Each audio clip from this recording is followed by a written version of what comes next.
Ainda está sem áudio, mas já está aqui conosco. Na sequência da gratidão vem, inevitavelmente, o perdão. E a explicação, assim, muito intensa, para mim, pelo menos, vocês não precisam concordar comigo, é que quando nós nos concentramos nesse sentimento do perdão, não necessariamente no perdão ao outro, aqueles que nos ofendem, não, mas ao perdão em si, ao perdão a nós mesmos, por todos os nossos ressentimentos, mágoas, culpas que cultivamos e que muitas vezes não são nem nossos, mas que foram de alguma forma desenvolvidos, criados desde a nossa infância mais tenra e que geraram em nós sentimentos de culpa muito profundos que nos travam e nos impedem de expressarmos todo o nosso potencial de amar. Quando nós reescrevemos essas histórias, e aí há vários processos de terapia, de acompanhamento, mas cada um tem o seu e a sua forma de colocar.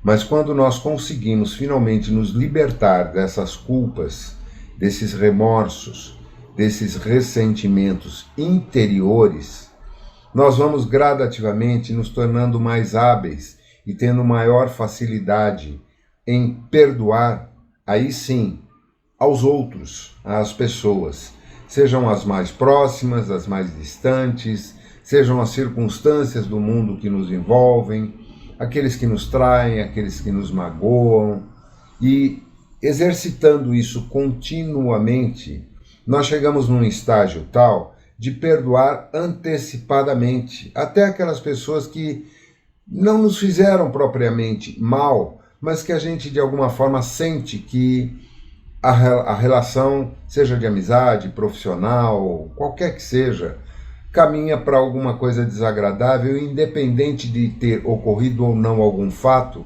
a gente já está nessa frequência do perdão, então aquilo não nos atinge. E só então nós conseguimos nos libertar e exprimir em toda a intensidade a nossa verdadeira capacidade de amar.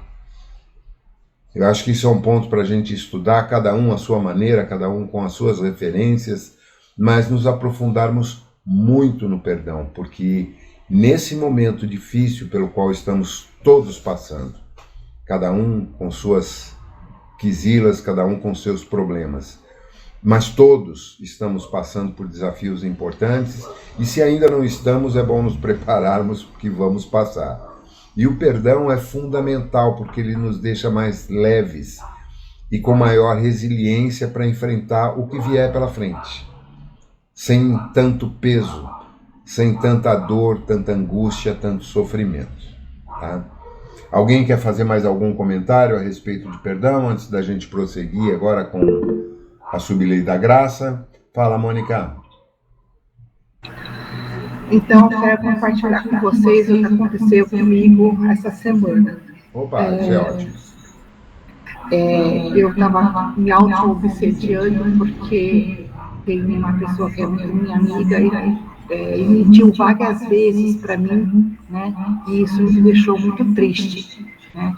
Então, esses pensamentos dessas mentiras vinham a todo momento na minha cabeça e eu estava pensando, poxa, por que fez isso comigo? Por que mentiu para mim? A gente é tão amigo, não precisava fazer disso. Então, esse looping do porquê, porque comigo, não sei o quê, vinha algumas semanas me perturbando, né? E aí, eu estava assistindo uma live sobre espiritismo e a pessoa me deu um tapa na cara, assim, do tipo, controle o seu ego. Porque se a outra pessoa fez alguma coisa, né, no caso mentiu, não se faça de vítima, né? Não espere que a outra pessoa venha se justificar, não espere que a pessoa venha pedir desculpa, não se faça de vítima. A pessoa fez um erro, paciência. Você não é tão importante, você não é o centro do universo, você não é tão importante assim ao ponto da pessoa não poder mentir para você, né? Então, isso foi para mim, assim, o controle do ego, para mim, assim, foi uma frase que me pegou muito, assim, porque eu acho que é um pouco isso, sabe? se a gente se faz um pouco de vítima, né, e não entende o porquê as limitações do outro, de ter mentido, de ter feito alguma coisa que não nos agradou, e a gente se coloca na posição de superstar, não pode ter feito isso comigo, né? A gente nunca vai conseguir perdoar, a gente vai ficar nesse looping eterno de por que isso, por que aquilo, coitada de mim, né? Então, foi um papo assim, bem dado na cara, acho que foi uma boa lição para essa semana de achar um caminho para o perdão. Eu estou nessa busca de vários caminhos para perdoar. Acho que esse do controle do ego, acho que foi bem legal essa semana. Legal, Mônica, obrigado por compartilhar. Todos nós passamos por isso, gente. Nenhum de nós está isento, mas vamos dar prosseguimento então. Melissa, pode começar já puxando a palavra e na sequência você já entra no texto da graça, tá? Ok. Boa noite a todos. Boa. Tudo bem? Então, antes da gente prosseguir, eu quero só fazer uma colocação que é a seguinte. Muitas vezes a gente considera o perdão de uma maneira muito orgulhosa, né? A gente fica esperando que a outra pessoa reconheça que ela errou, que a outra pessoa perceba o quanto nós estamos magoados com a situação, tal. E essa semana eu também li algo, chegou assim para mim algo muito interessante. Aí, quando você estava falando, Mônica, eu lembrei. Foi uma mensagem no Instagram. A mensagem é a seguinte: assim como não existem acasos na vida, a gente também deve lembrar que tudo como é que fala a palavra? Tudo que nós atraímos, tudo que se aproxima de nós e da nossa experiência é por afinidade, né? Então, as situações que envolvem o conceito de perdão, elas também estão muito relacionadas com a forma como nós conduzimos o perdão das nossas próprias falhas, o auto-perdão. E uma das maneiras de a gente conseguir lidar com o perdão para o outro, além de nos questionarmos sobre o quanto a gente já conseguiu se compreender e se perdoar, é lembrar que uma das formas da gente perdoar alguém não é dizendo, olha, de uma maneira orgulhosa, né, como se a gente estivesse num pedestal. Olha, eu te perdoo, viu, por você ter feito isso comigo. Não, uma das formas de a gente lidar com o perdão, respeitando essa nossa vulnerabilidade em se perdoar, é praticar o autocuidado. É você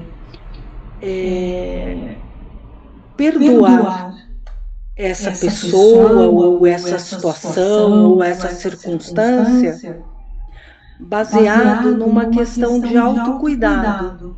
Você perdoa no seu pensamento, para que depois você consiga perdoar no seu coração. E aí, como que isso acontece? Esse autocuidado que estava falando no post do Instagram é isso. Você consegue mentalizar você perdoando essa pessoa e criando para ela e para você uma redoma de envolvimento em que você não precise se aproximar fisicamente daquela pessoa, mas que simplesmente você consiga não mais pensar nessa pessoa, nessa situação que te magoou, com ressentimento. Entendeu?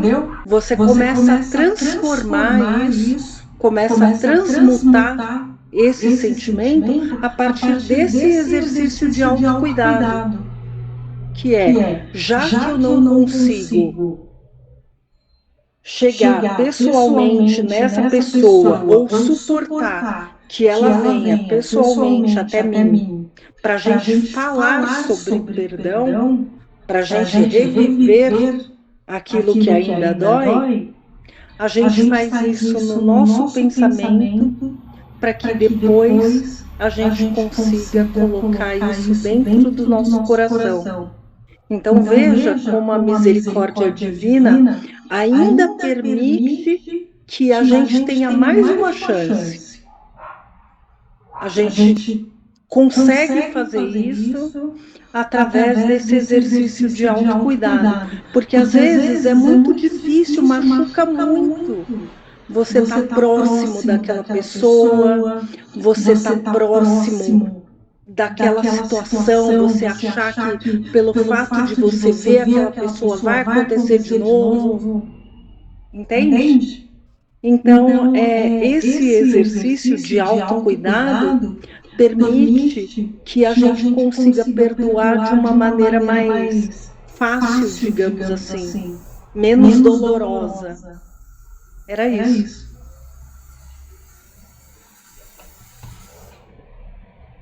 Ok, alguém mais quer dar fazer algum comentário sobre perdão ou podemos seguir para a próxima sublei? Porque se a gente for ficar falando sobre perdão aqui, com certeza os 90 minutos serão poucos e teremos muitas e muitas outras aulas inteiras dedicadas a isso. Mas acho que esses dois depoimentos da Mônica, da Melissa, o comentário que eu fiz e aquilo que nós já nos aprofundamos na aula passada, tem motivos e subsídios suficientes aí para que a gente consiga prosseguir, porque realmente é talvez a tarefa mais difícil para todos nós. Entrar profundamente nesse conceito do perdão a ponto de conseguirmos praticá-lo de forma natural, sem dificuldade em qualquer situação. Porque o ego sempre vai estar presente, como a Mônica colocou, não tem jeito. E a gente tem que conviver com o ego, ele é parte de nós. Nós não temos como expulsá-lo da nossa casa mental. Ele é morador permanente. Porém, a consciência, que é a dona da casa, tem como trabalhar isso. Por isso é importante a gente buscar o autoconhecimento. Vamos lá, Mel, continua então com a sublei da graça. Então tá. Então, definição de graça. Ajuda divina não merecida, concedida para a santificação da humanidade. O propósito. A qualidade que flui através de uma pessoa, passando uma sensação de beleza, equilíbrio, harmonia e encanto de movimento e forma. Atitudes e comportamentos governados pelo ego. Então, os comportamentos, né? Expressão de rigidez, inação ou preguiça. Insensibilidade em relação aos outros. Desprezo por detalhes, pela excelência e pelas habilidades necessárias para o aperfeiçoamento dessas áreas. Incapacidade de diferenciar os próprios problemas dos problemas dos outros. Atitudes. Crença na importância pessoal ou preocupação consigo mesmo. Sentimentos de falta de jeito, vulgaridade, rudeza, descuido, negligência, estresse e indiferença. Técnicas de alinhamento com o eu superior. Monitore suas crenças e seu diálogo interior e equilibre os pensamentos discordantes. Pratique o equilíbrio e a harmonia. Aprenda a respirar profundamente e a se acalmar. Identifique a fraqueza em suas áreas de atuação e lute para melhorar. Peça que as essências dos mestres ascensionados e toda a sua graça e beleza se fundam com a sua consciência. Afirmações. Eu sou. Eu sou a luz do mundo. Meu discernimento melhora a cada dia. Eu realizo todo o meu trabalho com precisão, perfeição e facilidade.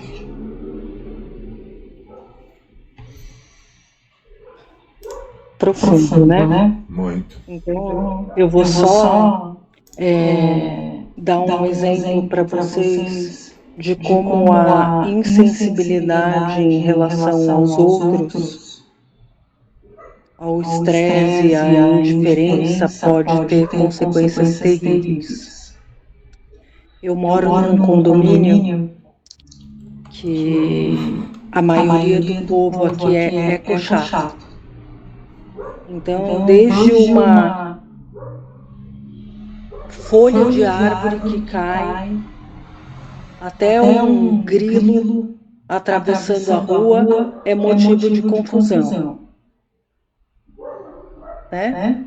Então as pessoas são extremistas aqui. Ou é 8 ou é 80.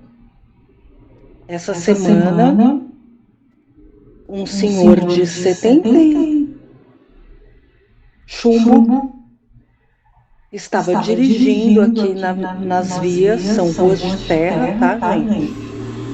E ele, sem querer,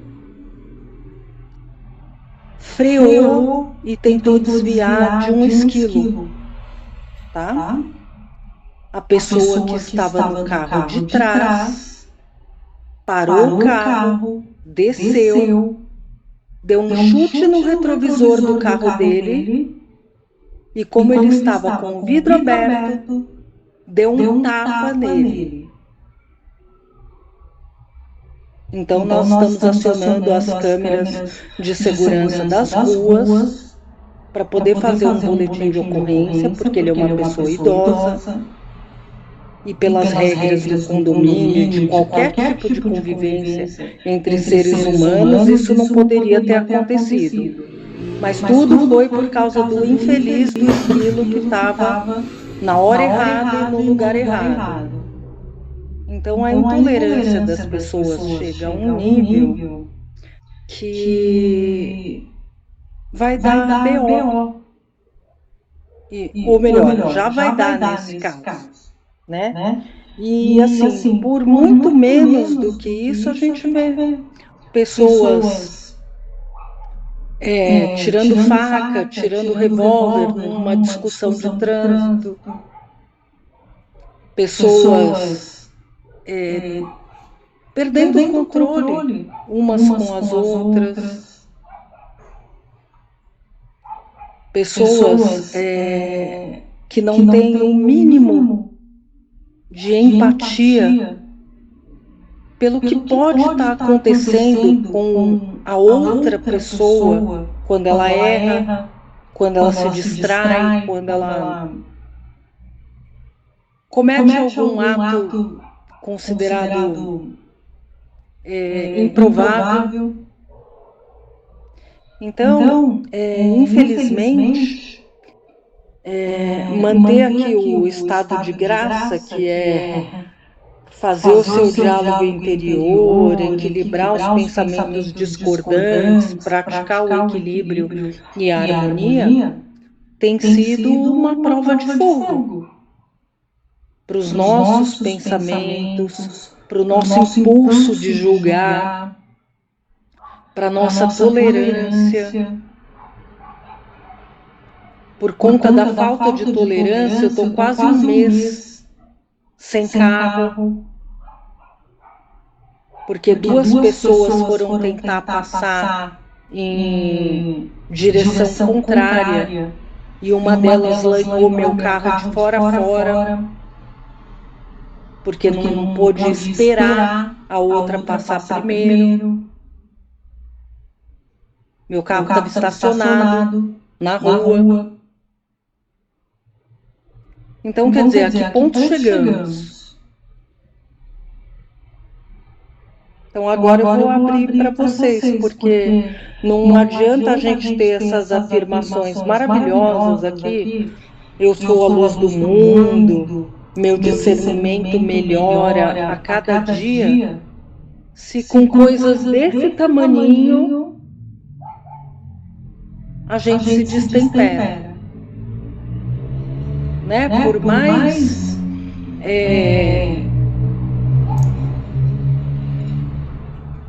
espiritualistas que sejamos, eu digo isso em relação à espiritualidade, tá? E não à religião. Assim, por mais compreensivos que sejamos com a nossa espiritualidade, essas coisas estão acontecendo. Então, vou abrir aí para vocês. Ricardo, você falou pouco, eu já falei bastante. Começa você, querido. Então, eu acho que o grande problema da gente conseguir ter esse autocontrole e essa observação com as nossas próprias atitudes, a grande prova é no dia a dia. Eu digo isso porque é muito fácil a gente conseguir ter essa percepção agora aqui, que a gente está calmo, falando sobre coisas boas e com a vibração adequada, ou até no centro, quando estivermos trabalhando ou ouvindo uma palestra. A grande prova é na rua, né? Então, em meio àquela loucura do trabalho, da quantidade de compromissos, do trânsito insuportável, você ter naquele momento esse controle para não cometer essas indelicadezas, porque pode ir de uma indelicadeza a um crime. Às vezes é só a intensidade que define qual das duas, que vai diferenciar as duas. Às vezes é a mesma atitude com intensidade diferente que pode ter resultados extremamente absurdos até. Então, acho que o grande segredo dessa história de autocontrole é a gente tentar se provar no momento de caos. Eu mesmo, muitas vezes, estou no meio de uma loucura de trabalho, de coisa, e aí de repente eu percebo que eu estou cometendo erro, eu tento botar o pé no freio, nem sempre eu consigo, mas eu tento botar o pé no freio, é naquele momento que eu tento falar, opa, se eu tivesse numa outra vibração, não estaria agindo dessa maneira.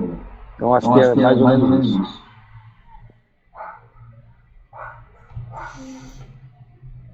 Pois é.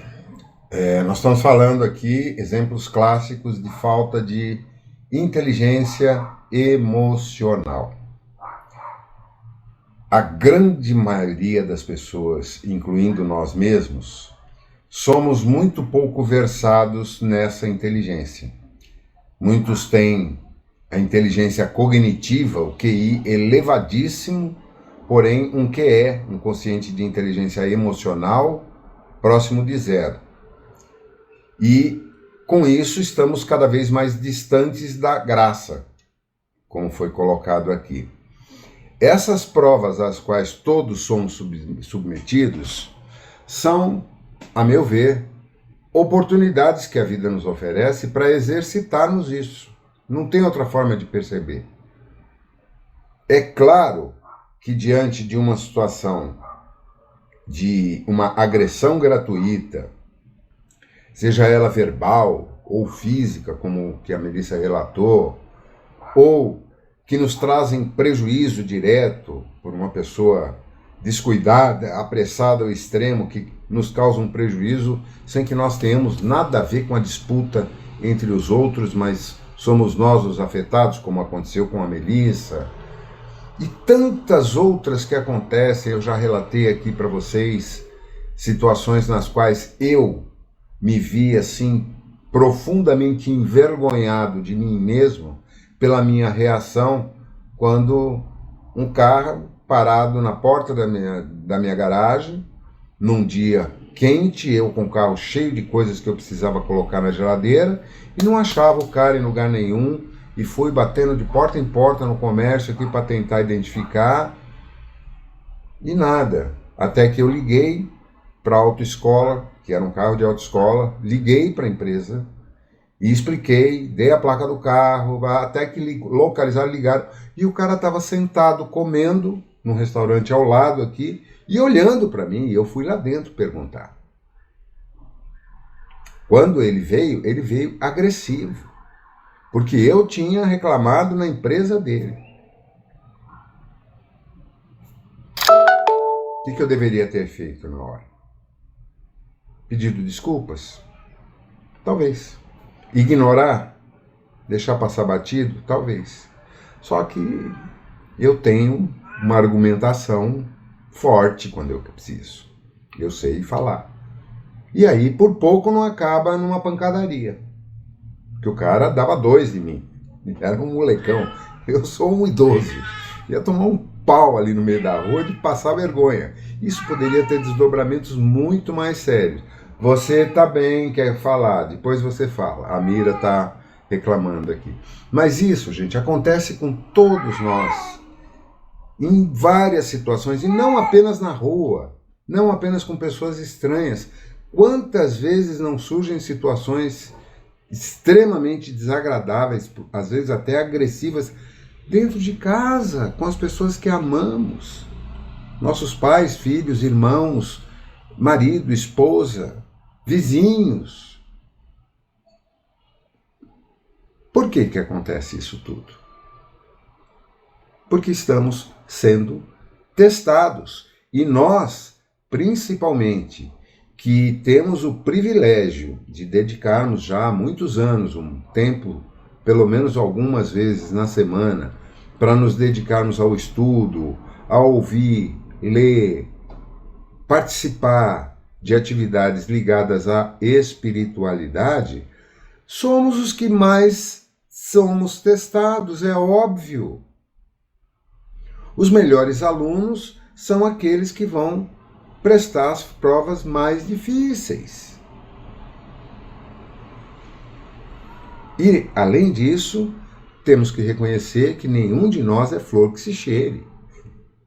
Nós carregamos inúmeros defeitos ainda, muitas falhas. O nosso ego infla por qualquer coisa. É só mexer no nosso bolso ou no nosso orgulho que nós viramos bicho. Todos nós. Agora, estamos estudando sobre isso para quê? De que nos adianta a teoria, se nós não somos testados na prática para ver se aprendemos ou não. Essa é a finalidade do estudo. É nos preparar para, diante de situações concretas, termos a inteligência emocional adequada para lidar com aquela situação, sem permitirmos que um gatilho, que poderia eventualmente terminar com engolir o batráquio, deglutir o batráquio e deixar passar, acabe terminando numa tragédia. Ou, no mínimo, nos destempera e nos deixa profundamente abalados por horas, dias, num estado emocional lamentável por conta de um episódio que poderia ter sido evitado, ainda que à custa do nosso orgulho ferido. Vamos adiante para honestidade, Mel? Ainda temos tempo para mais essa.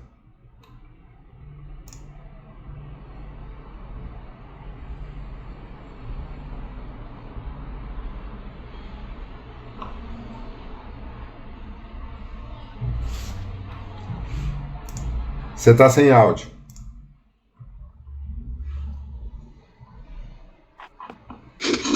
honestidade, honra e integridade de caráter e ação, verdade na ação, estado mental que modifica nosso destino, eliminando o karma negativo, substituindo por karma positivo. Você quer fazer uma pausa? Eu termino de ler. Quero. Então vamos lá.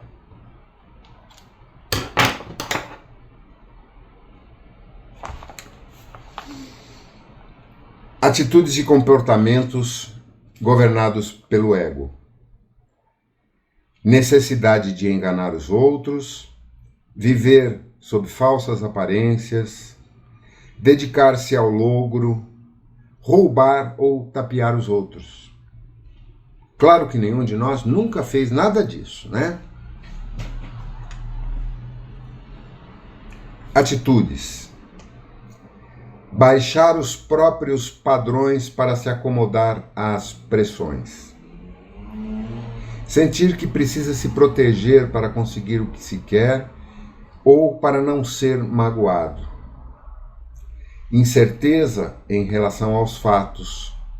Falta de respeito pela capacidade alheia de lidar com a verdade. Sentimentos de inadequação, privação, pânico, malícia, inconfiabilidade, falta de respeito por si mesmo, e eu acrescentaria aqui, medo. Técnicas de alinhamento com o eu superior. Monitore. Tranquilo. Fica sossegada, Mel. Se puder, nos acompanhe só. Monitore constantemente seus pensamentos e ações. Ouça sua consciência. Identifique-se com modelos de integridade e honestidade. Seja puro de coração. Essa é uma das bem-aventuranças citadas por Jesus, no Sermão do Monte. Não ceda à tentação, nem aumente o karma negativo por más ações. Afirmações. Eu sou uma pessoa íntegra e confiável. Valorizo a equidade e a justiça e luto para viver segundo esses princípios. Eu agora vivo a vida aplicando as leis universais em divina harmonia. Deixa eu me explicar aqui, quando eu falei que nenhum de nós teve nenhum tipo de atitudes como essa. Veja, isso é muito profundo e às vezes alguém pode se sentir ofendido com essa afirmação. É claro que eu não estou colocando aqui uma situação de desonestidade explícita e intencional. Mas muitas vezes nós cometemos temos alguns tipos de comportamento e de sentimentos e de atitudes como esses citados aqui, de maneiras tão sutis que nós nem nos damos conta, porque nos achamos totalmente cobertos de razão. O nosso ego, novamente, entrando em ação. E o nosso ego, ele é extremamente narcisista. Ele se acha o cara. Não tem ninguém melhor que nós, ninguém maior que nós, ninguém mais importante que nós. E ele compara constantemente, com base nessa premissa narcisista. Porém, isso é a consequência de um ego mal educado, mal treinado, mal desenvolvido. E para educar o ego, nós temos que aprender primeiro a desenvolver a nossa inteligência emocional, porque é através das emoções que o ego se manifesta.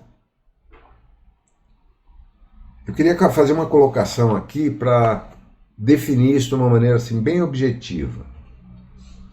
emoção é uma reação biofísica, psicobiofísica. Ela ocorre em um fragmento de segundo. Alguns cientistas dizem 9 milionésimos de segundo. Diante de alguma emoção profunda, o nosso organismo, todo ele, reage antes que a gente consiga pensar e refletir. Por exemplo, a emoção mais profunda, mais evidente, mais fácil de ser percebida, tanto em seres humanos como em animais. O medo. O medo instantaneamente provoca reações no nosso corpo antes que a gente consiga processar o que está acontecendo. Se alguém enfia uma arma na tua cara, ou você está passando pela rua e vê um cachorro enorme babando, daqueles cães agressivos, ou qualquer situação análoga, o nosso organismo reage de uma maneira muito intensa. A nossa respiração se acelera, nosso batimento cardíaco, surge a sudorese, nós transpiramos, nós recebemos uma descarga de adrenalina brutal. Tudo isso faz parte do nosso processo de inteligência física que antecede a emocional, como uma reação instintiva que qualquer animal tem. E nós somos animais. Hoje não se usa mais instinto, mas estado emocional. Essa emoção primária do medo, ela é intensa ao extremo. E ela nos prepara para lutar ou para fugir. Isso é um conceito básico da psicologia. Diante de uma situação qualquer, agora vamos citar a raiva daquele sujeito que vinha no carro de trás e quem estava na frente dele parou bruscamente. Meu Deus do céu, conheço o condomínio onde a Melissa mora. As ruas são todas de terra e muito esburacadas. Mesmo os melhores trechos, não dá para qualquer pessoa razoável querer andar a mais de 20 ou 30 km por hora, muito menos colar no carro que está na frente, a ponto de se assustar se o motorista da frente frear. Não é como num asfalto ou numa rodovia, que se alguém breca bruscamente, você pode ter um tempo de reação inadequado e causar um acidente. Lá não. Mas a raiva já estava naquele indivíduo. E ela extravasou por falta de controle emocional, a ponto de ele descer do carro, não apenas se contentando em causar um prejuízo chutando o carro, mas agredindo uma pessoa idosa. Nós vimos um fato como esse ocorrer recentemente no litoral de São Paulo, onde um grupo de jovens espancou quase que até a morte um senhor de idade também que estava reclamando porque eles estavam parados no meio da rua, tarde da noite, acelerando um carro importado de 400, 500 mil reais. Eventos como esses só mostram o quanto nós estamos, enquanto humanidade, despreparados para viver em sociedade, mais do que a grande maioria dos animais. Isso ocorre em episódios isolados como esse e ocasionam também guerras, como estamos presenciando em várias partes do mundo, demonstrando o quê? Que nós estamos num processo de aferição. Esses indivíduos que ainda não conseguem se equilibrar emocionalmente, que não conseguem ter um mínimo de ética, de moral e de respeito pelo ambiente, e o ambiente inclui a si próprio e a todas as outras pessoas e seres vivos, inclusive vegetais. Esses, infelizmente, não vão ser qualificados para continuarem seus estudos numa escola renovada. como aqui está acontecendo com o nosso planetinha. Nós temos falado muito sobre isso. E aí entram todos esses conceitos, essas subleis que temos estudado. Perdão, a graça, a honestidade. E vamos deixar para a semana que vem para a gente dar sequência, que é o complemento natural dessa fala, que é a sublei da esperança. Alguém quer fazer mais algum comentário antes da gente passar para o próximo link? Vamos lá, Mônica, pode falar. Eu queria só ressaltar uma parte aqui que falou que viver sob falsas aparências, né? A maioria de nós cria máscaras, né? A gente cria máscaras na infância para sobreviver, depois a gente vai conseguir tirar algumas e algumas a gente não consegue se livrar, né? E eu acho que o autoconhecimento e a gente ter essa honestidade de mostrar para o mundo quem a gente é e mostrar para a gente assumir também quem a gente é super importante, porque eu acho que passa muito pela honestidade você não enganar as pessoas com uma máscara, né? A gente vê muitas máscaras acontecendo no mundo empresarial. A pessoa na empresa é uma pessoa e na vida de família, nos amigos é outra, totalmente oposta. Então, assim, isso é totalmente desonesto, vamos falar assim, né? Tudo bem, é uma máscara para desempenhar uma atividade e tal, mas não é honesto, isso não é honesto, né? A gente tem que ser capaz de ser quem nós somos em todos os lugares, né? Então, acho que a gente conseguir se livrar disso é fundamental. Perfeito. Fechou brilhantemente aí, Mônica. Bom, gente, já estamos aqui com 45 minutos. Vamos pular para o próximo link para dar continuidade com o outro livro agora, tá? Estou fechando a sala e abrindo a outra.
Quem está faltando? Dene, só a Melissa.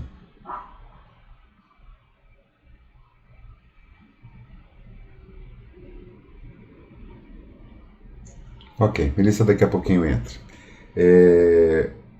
Sem querer fazer justificativas, a Melissa está muito afetada ainda, ela teve uma perda muito dolorosa nesses últimos dias.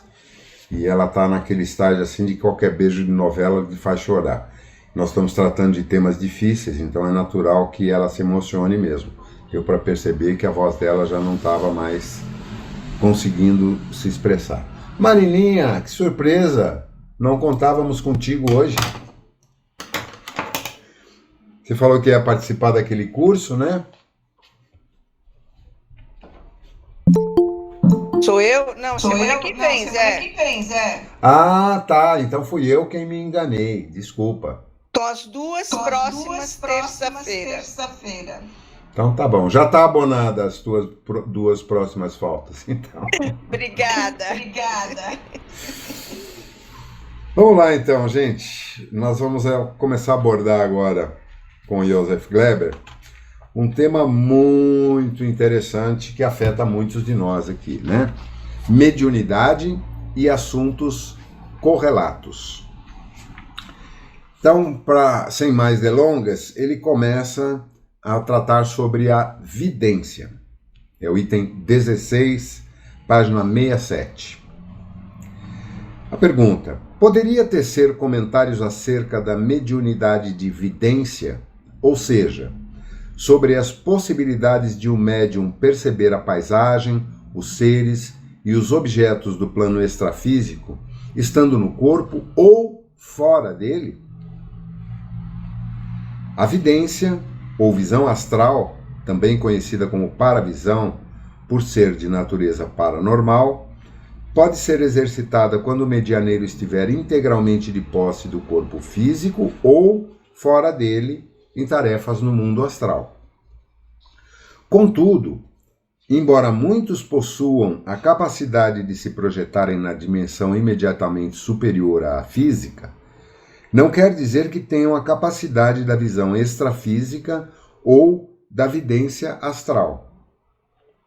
Em vários casos, poderá se conservar ignorante de muitas questões relativas ao mundo oculto, à semelhança de sonâmbulos, que se deixam conduzir por um ambiente estranho a eles, porém, sem guardar memória ou sequer as imagens dos fatos vivenciados.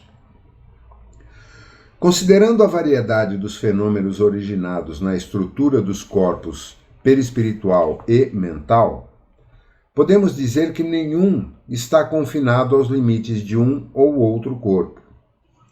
Além disso, o espírito imortal irradia-se através e além das estruturas organizacionais superiores, a fim de interferir no mundo ao seu redor, podendo ser que os sentidos se apresentem em qualquer parte dos corpos superiores e não se atenham à parte deles. Ou seja, a conexão, a conectividade de um espírito utilizando os seus corpos perispirituais e o seu organismo físico, dependendo da condição, da situação e da característica de cada um, varia ao infinito. Então, uma pessoa pode estar numa conversa informal, porém, estar sendo intuído ou se conectando mentalmente com uma realidade extrafísica, com um outro ser, e nem se dar conta disso. É o fenômeno da intuição. No caso da vidência que está tratando aqui, isso é ainda muito mais complexo. Então ele vai explicar melhor aqui. Entre as diversas formas pelas quais se manifesta a vidência, quando esta ocorre verdadeiramente, sem ser apenas imaginação de um suposto médium. Olha a observação que ele faz aqui.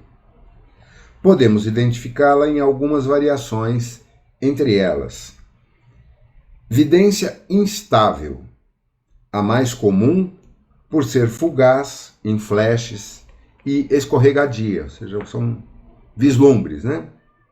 Vidência cromática, na qual o médium ou animista registra apenas cores, tanto do mundo físico como da dimensão astral. Animista por quê? Porque pode ser uma característica do espírito encarnado, do corpo físico, do ânima, e não do perispírito ou de outrem. Visão panorâmica, em que a pessoa persegue algo mais do panorama existencial extrafísico. Visão à distância, que tanto pode ser de lugares, situações ou pessoas do plano físico, quanto do âmbito extrafísico. Visão endoscópica ou microscópica, na qual se percebe em profundidade seres, objetos e energias que vibram em existência diminuta. Tem pessoas que... O André Luiz relata isso quando, auxiliado por Aniceto, ele observa um corpo de uma pessoa que está para se desencarnar e consegue visualizar toda a flora e a fauna de micro-organismos dentro daquele corpo. É muito interessante isso, nos Mensageiros, se não me engano, bem no finalzinho do livro. Convém observar que existem outras formas de manifestação da visão espiritual, tanto em médiuns encarnados quanto desencarnados, o que de forma alguma esgota as imensas possibilidades do espírito de perceber a realidade extrafísica ante a grandeza fenomênica da mediunidade. Existem lugares e regiões no plano astral que é vedado ao médium ver? Com certeza. Existem locais que a organização mediúnica não está preparada para enfrentar. Por sabedoria dos mentores, as possibilidades de percepção lhes são vedadas, a fim de que não incorra em prejuízo para as tarefas realizadas. Assim como existem esferas de beleza extraordinárias, banhadas na luz sideral, as quais não é dado ao homem terreno perceber, por lhe faltarem ainda os recursos sensoriais e éticos, também existem zonas subcrostais e purgatoriais de extrema densidade e escuridão, que, mesmo para aqueles considerados mais experientes, ainda assim permanecem ocultas. Tem uma observação aqui citando trechos de outras obras, não vamos nos ater a ela. Qual a diferença entre a visão do plano extrafísico, realizada com os sentidos do psicossoma, e a realizada com o corpo mental? A visão extrafísica com o corpo psicossomático poderá ser identificada quando meus irmãos perceberem formas, seres e objetos que, em geral, são muito semelhantes àqueles encontrados no ambiente terrestre dos encarnados. O plano astral, ou mundo oculto, é a matriz, e o mundo físico a cópia imperfeita de tudo que existe do lado de cá. Razão pela qual, nos relatos mediúnicos, meus irmãos encontram vestígios e semelhanças com aqueles que estão acostumados a ver ou de que têm notícias na dimensão onde estagiam. Por outro lado, quando a visão se processa através do corpo mental, dá-se de modo mais abrangente, global e penetra no âmago das coisas por ocorrer num contínuo dimensional superior, ou seja, numa outra frequência vibratória. Se for essa a modalidade de percepção, tanto em estado de vigília física quanto em desdobramento, o vidente terá uma visão mais penetrante, porém, via de regra, captará mais conceitos e formas superiores a esses, aliadas do que a aparência material externa das coisas. Ou seja, tem um alcance que transcende apenas as imagens, e sim uma compreensão mais ampla do que essas imagens representam. Sabemos que a vidência, quando for um fenômeno verdadeiro, outra observação aqui, pode variar imensamente de uma pessoa para outra, conforme a nitidez, o foco, a distância, ou mesmo quanto à associação de ideias advindas dessa experiência. Contudo, convém observar, como disse nosso irmão Allan Kardec, aqui eu acho importante ler esse esclarecimento aqui, que ele cita um trecho do Livro dos Médiuns. Quanto aos médiuns videntes, propriamente ditos, palavras de Kardec, ainda são mais raros e há muito que desconfiar dos que se inculcam possuidores dessa faculdade. É prudente não se lhes dar crédito, senão diante de provas positivas. Livro dos Médiuns, capítulo 14, itens 167 e 171. que a vidência é, entre as faculdades medianímicas, a mais fácil de ser enganada. Espíritos com intenso poder hipnótico podem implantar imagens ou um banco de memórias artificiais no cérebro das pessoas que visam influenciar, sem mencionar a possibilidade do simples disfarce da aparência perispiritual. Ou seja, espíritos desencarnados podem assumir formas ou projetar formas na mente de um encarnado que o enganem totalmente. Ele está imaginando que está tendo uma visão X, mas na realidade aquilo não existe. É algo que foi implantado ou projetado na sua mente. Existem inúmeros relatos disso na literatura recente da espiritualidade. Além disso, existem os chamados achismos e os pseudomédiuns que imaginam coisas, seres e situações e expressam-se como se fossem essas, aqui tem um erro de grafia. Expressam-se como se fossem percepções dignas de crédito. Há que se precaver contra tais armadilhas, pois a verdadeira vidência, principalmente aquela mais proveitosa e profunda, ainda é algo difícil de encontrar. Quando um médium diz ver determinada coisa, como se pode ter certeza de que realmente está vendo aquilo que descreve? Ô, perguntinha difícil essa, né? Eu já fiz várias vezes. Toda visão da realidade objetiva de qualquer coisa no universo está diretamente relacionada ao nível de percepção subjetiva do indivíduo. Assim sendo, os objetos, as situações e os seres que vibram e vivem nas mais variadas dimensões do universo são constituídos de uma estrutura parapsíquica e, por conseguinte, são percebidos de acordo com a sensibilidade de cada um, conforme o conhecimento e a visão abrangente ou retrógrada, a visão abrangentes ou retrógradas que o ser desenvolve ao longo de sua vida. Alguém poderá olhar o Sol e enxergar nele apenas um globo de luz e fogo, ao passo que outra pessoa verá um centro irradiador de hiperenergias, ou mesmo um local de reunião de almas evoluídas.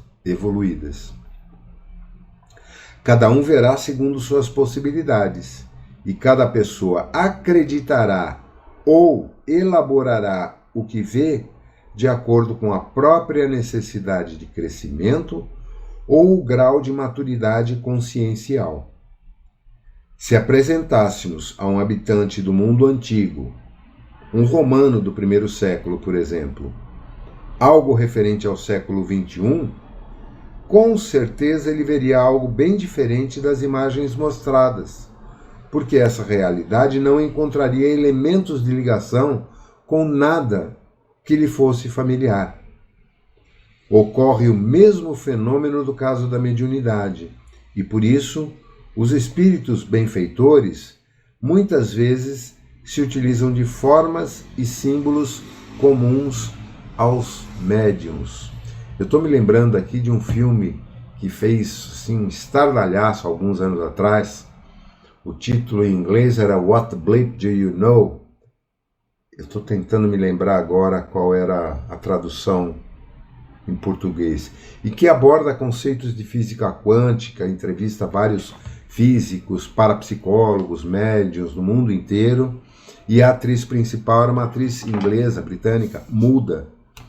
E entre as inúmeras cenas ali apresentadas, mostra, por exemplo, para os indígenas da América do Sul, que visualizaram pela primeira vez uma embarcação europeia que estava se aproximando, esse indígena, que nunca tinha visto uma embarcação, um veleiro daquele porte, ele simplesmente não enxergava, ou ele via uma coisa fantasiosa, porque ele não tinha meios de comparação.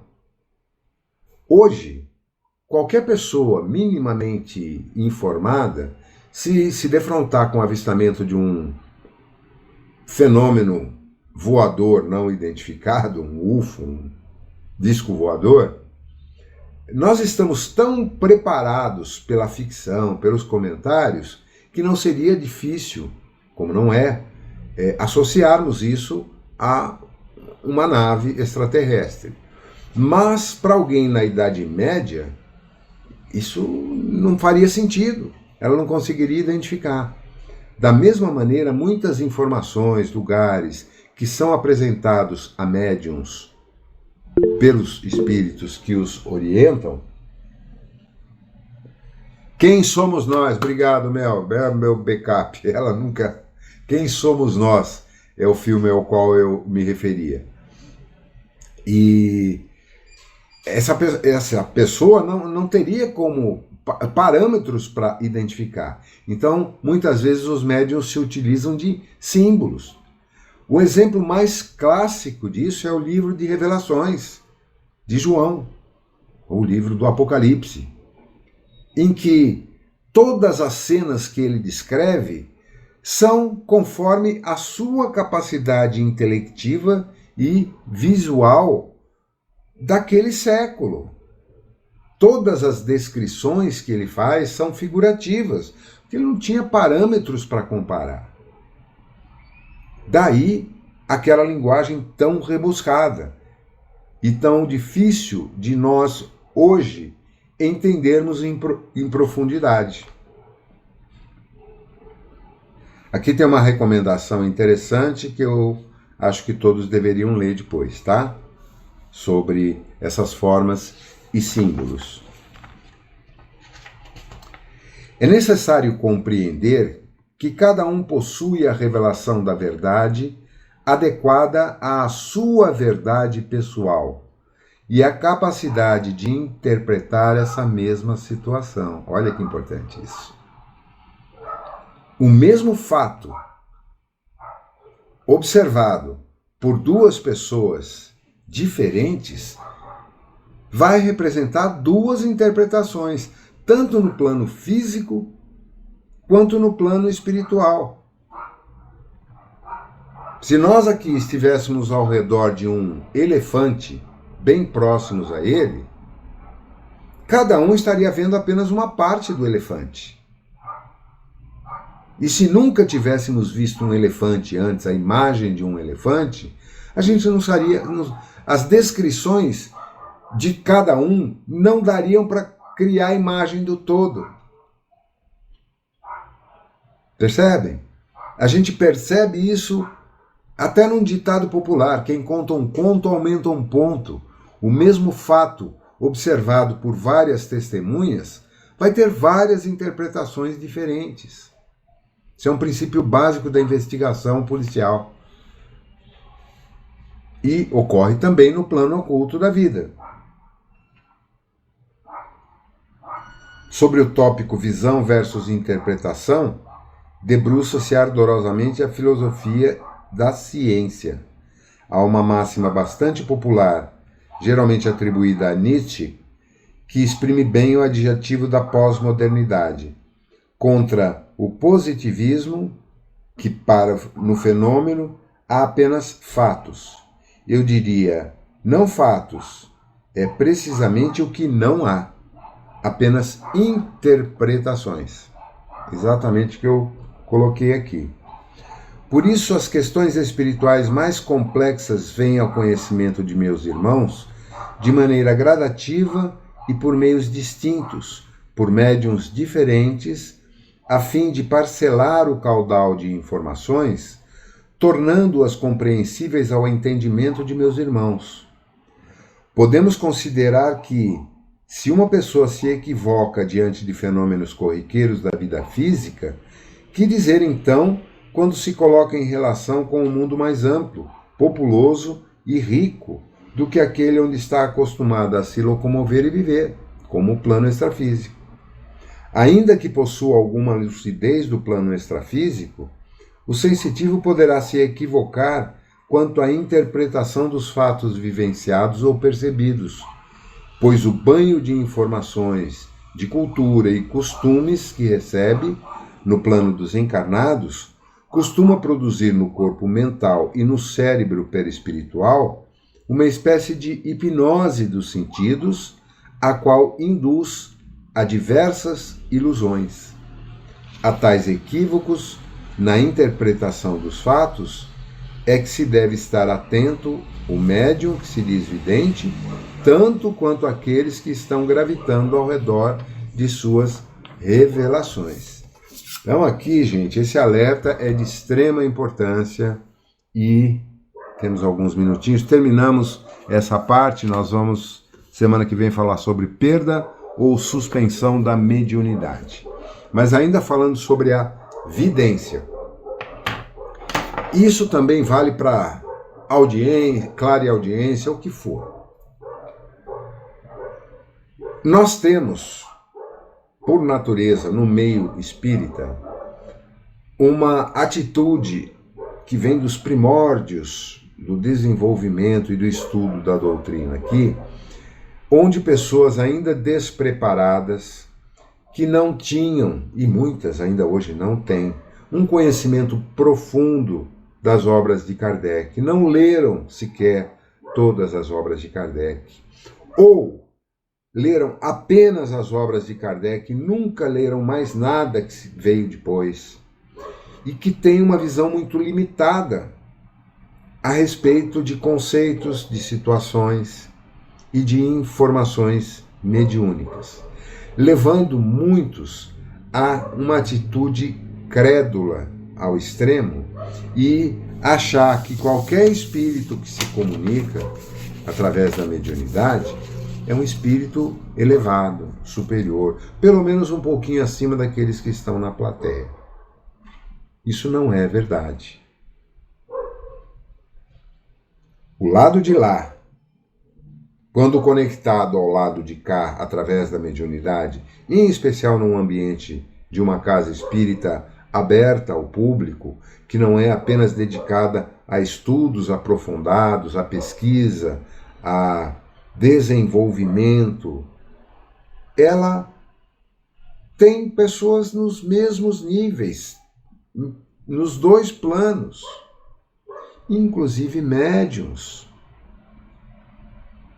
que podem ser até pessoas de boa vontade, bem intencionados, mas profundamente despreparados para o exercício da mediunidade. Pessoas que no seu dia a dia não têm o menor cuidado com o seu comportamento, com os seus pensamentos, não vigia a sua conduta, não se pauta pela ética, pela moral, não se prepara adequadamente ao longo de todo o dia de trabalho e chega na casa espírita, veste um avental e vai lá receber e se comunicar com espíritos. Ou achar que está se comunicando. E muitas vezes usam expressões diferentes, trejeitos, formas de agir totalmente diferentes. Para quê? Para influenciar aqueles que estão atingindo? Para passarem uma ideia de credibilidade? Os espíritos mais elevados que se comunicam através de um médium coerente, sincero, dedicado, geralmente não usam esse tipo de artifício. Só um instantinho, Mel. Outra coisa importante. Entre as pessoas que desencarnam do plano físico, existe uma minoria que são médicos, por exemplo. A grande maioria exercem outras profissões, ou são pedreiros, donas de casa, cozinheiros, faxineiros, engenheiros, filósofos, escritores, poetas, músicos. Quantas entidades você conheceu numa casa espírita agora que se identificou como sendo o Zé Pedreiro ou a Maria Lavadeira? E quantos são doutores, ou freis, ou padres. Presta atenção. Isso é importante. Fala, Mel.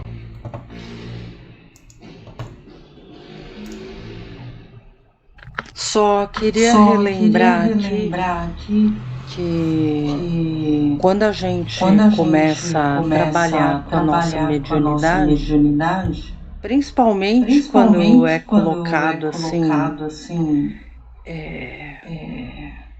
um espírito, digamos, com um conhecimento diferenciado do nosso, por exemplo, doutor fulano de tal.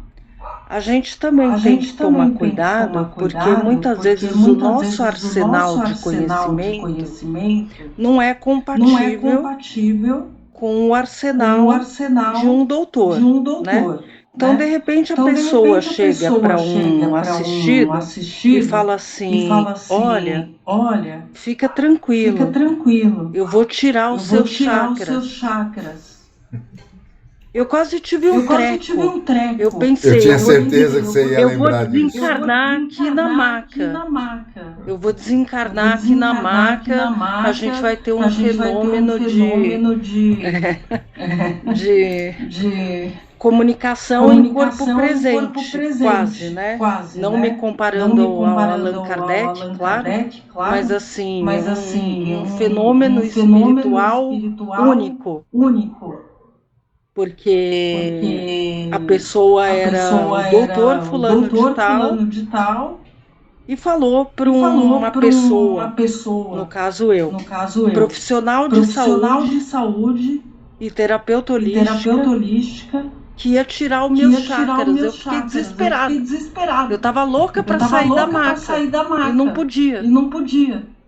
Que tal? Então, a gente tem que tomar cuidado. Então, se você, a partir de hoje, no seu exercício da sua mediunidade, for o doutor fulano de tal, pelo amor de Deus, dá uma lida, né, no básico, assim, do corpo humano. E não tente tirar os chakras de ninguém. De anatomia, né? Assim, do básico para ser um doutor, né? Para lidar com outra vida humana encarnada, para não falar uma bobagem dessa, porque além de descredibilizar a entidade, você pode causar um desencarne ali na maca, né? Com efeitos psicossomáticos reais. Tive uma descarga de adrenalina absurda, achando que mesmo ia desencarnar. Pessoa falando que ia tirar meu chakra, gente. Pelo amor de Deus. Isso não pode acontecer. E sem contar que depois, né, passado o susto, a pessoa vai ser motivo de piada, né? O médium vai ser descredibilizado. Gente, esse é meio irônico, mas é muito sério, muito grave. E, lamentavelmente, não digo nesse nível, mas ocorrem muitas orientações e informações que, no mínimo, são duvidosas ou não muito claras e acabam influenciando as pessoas mais ignorantes e afastando as mais conscientes. Inúmeras pessoas, ao longo desses quase 30 anos de frequência em casas espíritas, vieram comentar comigo e eu não piso mais naquela casa por isso, por absurdos como esses que a gente cita aqui. Agora, gente, isso é normal. Os médiuns são seres humanos como todos os outros. E entre aqueles que pressupostamente exercem a mediunidade e têm a capacidade de se conectar com outros espíritos no plano extrafísico, mesmo entre os mais dedicados, entre os mais éticos e bem treinados, bem informados a respeito, ocorrem dúvidas. O fato de uma entidade se identificar como sendo um médico, por si só, já causa algum grau de desconfiança, porque vamos para a obra básica da série André Luiz, O Nosso Lar, que chegou lá com toda a empáfia de um doutor, no século XX, comecinho do século XX. Como é que ele foi recebido lá e como ele foi colocado no lugar dele? Você quer ajudar? Você vai ajudar na faxina, meu amigo. Os teus títulos aqui não valem nada. Você não conhece nada, zero, sobre a espiritualidade. Como é que você vai querer atuar aqui como médico? Ou ter prerrogativas diferenciadas, sendo que você é um suicida? Foi isso que ele ouviu. Quem leu e assistiu o Nosso Lar deve se lembrar bem disso. Só depois de muito tempo, quando ele se recolheu à sua insignificância, depois de várias orientações, tal, ele começou a fazer os trabalhos mais humildes, a se dedicar verdadeiramente a servir, sem empáfia, é que ele passou a se tornar um aprendiz de um nível um pouquinho melhor, que é quando o Aniceto o recebe e começa a orientá-lo e a levá-lo em missões de aprendizado. Fala, Ricardo. Já que o assunto é mediunidade, especificamente sobre o divisão, né, de dente, eu tive, se eu tenho alguma mediunidade, ou se eu tive, sei lá, por isso a pergunta é exatamente essa, que eu acho que é dividente, porque quando eu tinha uns 11 anos de idade, eu nem frequentava ainda o espiritismo, mas eu comecei a ter algumas visões. E uma delas, assim, foi muito clara. Eu vi como estou vendo vocês, embora seja uma imagem, estou vendo vocês. Então não tenho como duvidar da minha... E foi uma situação assim do acaso, mas uma coisa assim muito impressionante, horripilante mesmo. A companhia de um tio meu, a figura da entidade que estava com ele era muito horripilante. Então, a partir dali, eu comecei a ver algumas outras coisas, e eu mesmo pedi, assim, internamente, eu falei, eu não quero mais ver. Eu não quero ver. Não tenho vontade de ver, porque eu não tinha conhecimento suficiente, não tenho ainda, porque eu nunca fiz curso de médium, nunca fiz nada disso. Acho que até por isso que eu nunca fiz, porque eu, na época, já fiquei impressionado e eu preferi trabalhar com outras coisas que não fossem o próprio desenvolvimento. Talvez tenha que fazer isso um dia, não sei, mas eu acredito que eu não tenho a mediunidade de incorporação. Se eu tiver alguma, é de evidência. Mas é possível a gente fazer esse acordo, vamos dizer assim, eu não quero mais ver, e eles pararem de mostrar, porque simplesmente eu nunca mais vi. Depois desse dia que eu fiquei muito impressionado, eu nunca mais vi. Não por coincidência, o próximo capítulo que nós vamos ler, perda ou suspensão da mediunidade. Nós vamos tratar disso a fundo. Mas apenas para a gente não deixar isso passar batido, a vidência é um fenômeno muito mais comum do que se imagina e principalmente ocorre com maior frequência, no meu entendimento, fora da espiritualidade, fora das casas espíritas, do que dentro delas. Eu conheci, ao longo da minha vida, inúmeras pessoas, acima de qualquer suspeita, e sem nenhum interesse em se vangloriar ou se engrandecer com aquilo, que relataram fatos como esse que você acabou de relatar, principalmente crianças. É muito comum. Aquele filme de Shyamalan, com o Bruce Willis, Sexto Sentido, quem assistiu? Quem não assistiu, eu recomendo, é um filme genial, muito profundo. sobre um garoto que via espíritos desencarnados em situações horrorosas. Pessoas que tinham sido assassinadas ou que sofreram acidentes graves com o seu perispírito completamente destruído. E aí ele via aquilo com muita frequência. E passa por vários terapeutas até chegar no Bruce Willis, que passa a ser o terapeuta de referência dele. Eu não vou dar spoiler do final do filme para quem não assistiu, porque é surpreendente, como todos os filmes do Shyamalan, eu gosto demais dele. Tem aquele Os Outros, tem vários, muito bons. Agora, esse tipo de fenômeno é comum, porém, ele traz normalmente perturbação, medo, como você está relatando que sentiu, Ricardo. A maioria das pessoas que eu conheci que tiveram essas experiências não foram agradáveis, nem um pouco. E algumas tiveram que recorrer a tratamento psiquiátrico, porque eram taxadas de loucas.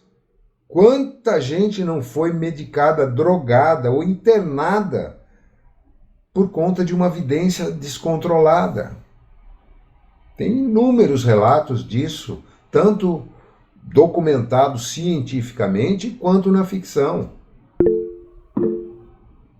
Oi, Mel.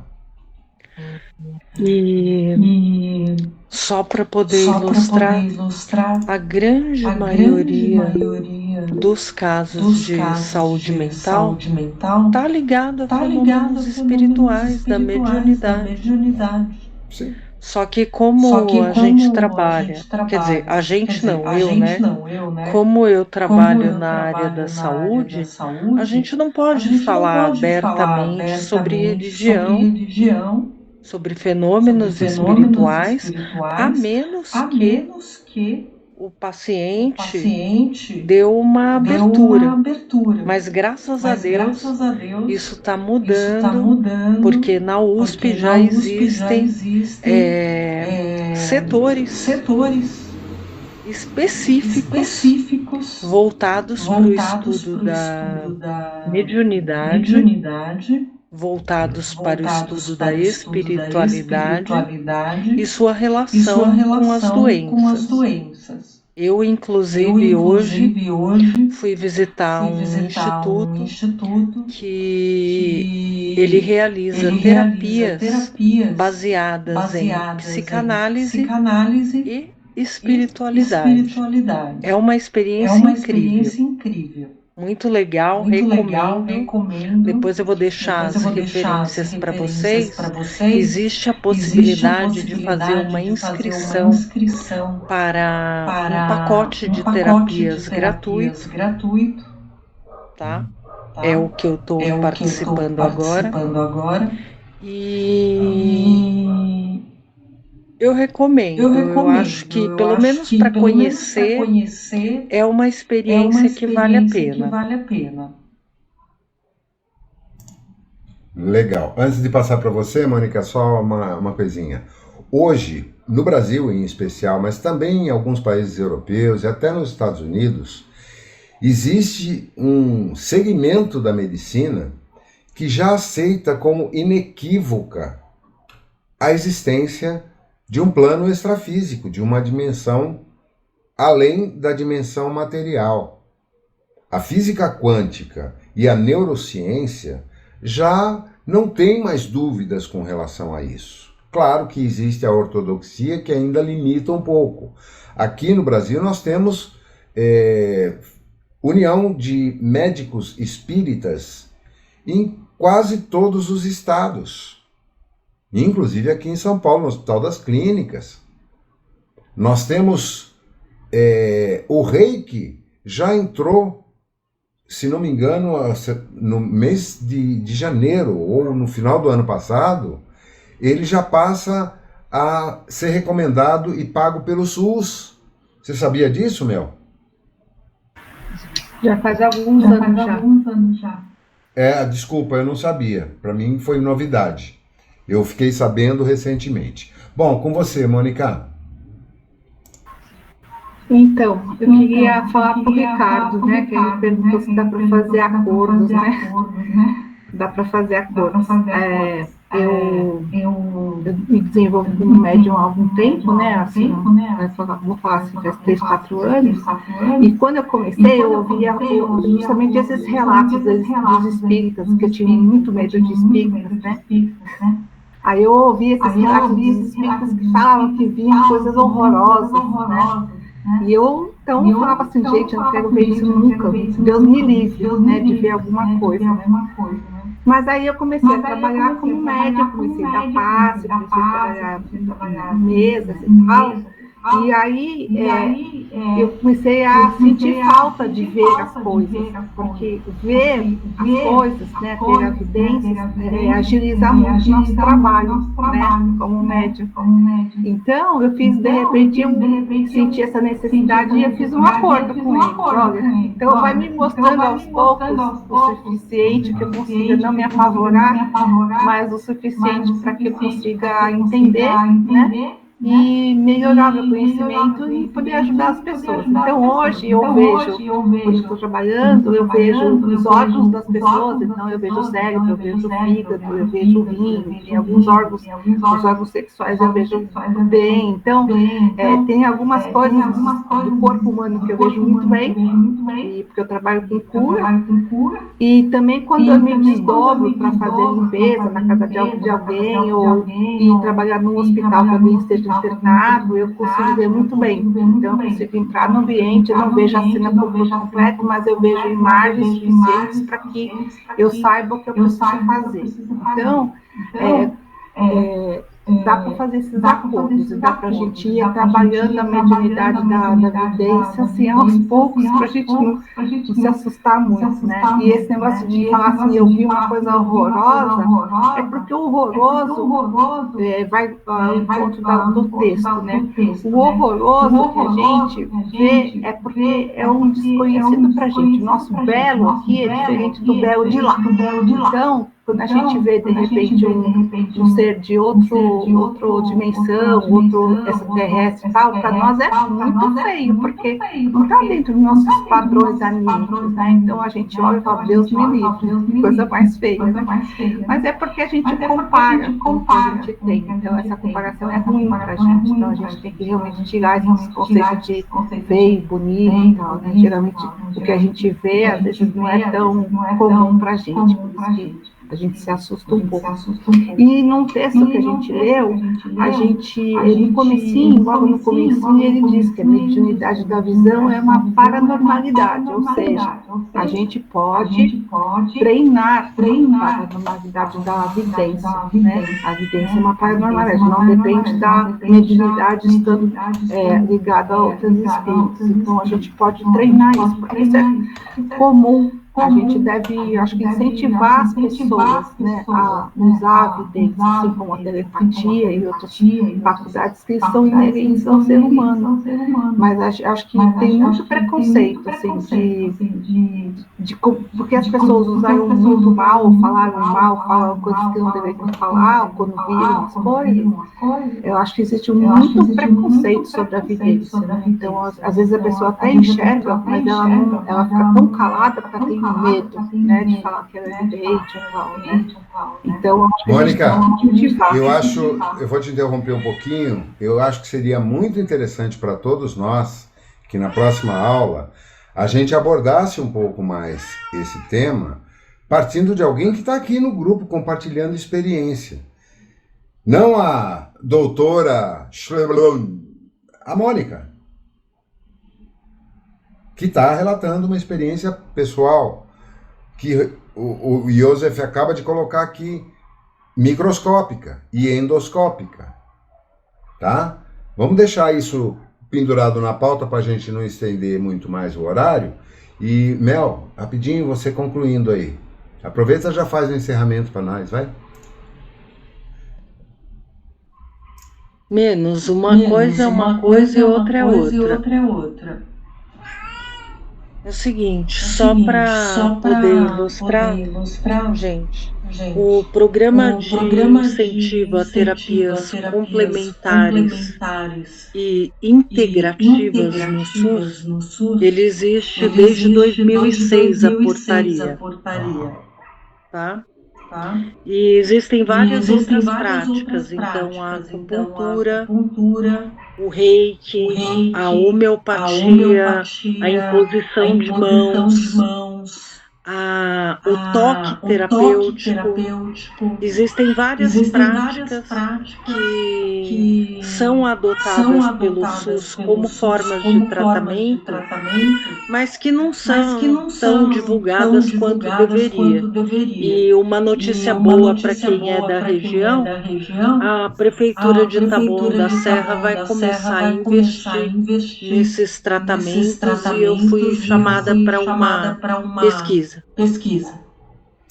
Que legal. Eu acho que foi isso que alguém comentou comigo então, que alguma unidade de saúde da região aqui já tinha aplicação de reiki pelo SUS, só que para mim era A gente novidade. já tem divulgado de homeopatia e acupuntura, né? De Legal. reiki eu não sei. A medicina vibracional é a medicina do futuro, grandes profissionais de saúde do mundo inteiro já falam sobre isso. Mas para a gente não se estender muito, já passamos 5 minutos do horário aqui, então vamos encerrar e vamos deixar esse assunto para a gente dar continuidade com maior intensidade na próxima aula, semana que vem, tanto sobre experiências de mediunidade concreta e esse processo de evolução da medicina, tá? E quem Caso vocês tiver concordem. curiosidade para saber sobre esses acordos da mediunidade e como que faz, tem nas obras do André Luiz, principalmente nos domínios da mediunidade. Mas aqui o Joseph vai abordar isso em profundidade nesse próximo capítulo.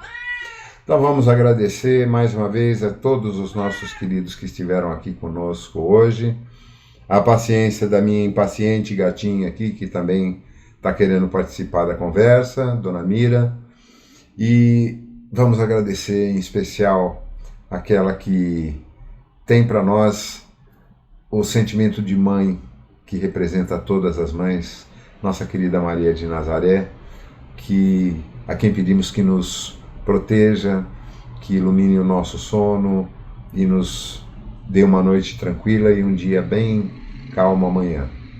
Ave Maria, cheia de graça, o Senhor é convosco. Bendita sois entre as mulheres e bendito é o fruto do vosso ventre. Santa Maria, Mãe de Jesus, roga por nós, aprendizes da vida, agora e na hora de nossa passagem. Que assim seja, graças a Deus. Queridos, obrigado demais, foi muito bom o papo hoje. Legal você estar aqui com a gente, Tó. Marina, até de repente, né? Faz tempo que a gente vai ficar um tempo sem se ver, né? 2 semanas, tá legal. Então valeu, gente, uma ótima noite para todos. Estejam em paz. Boa semana. Boa noite a todos. Valeu, boa noite, boa noite, boa noite. Boa noite a todos.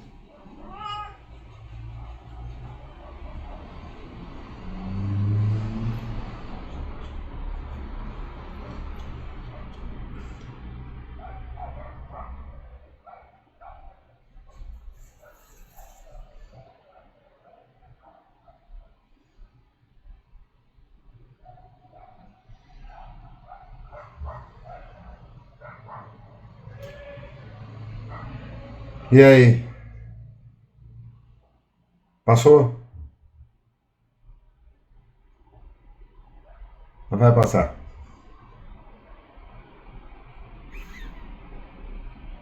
Tem momentos que vem, a flora não dá para segurar, né? Fica tranquila. A noite vai ser melhor.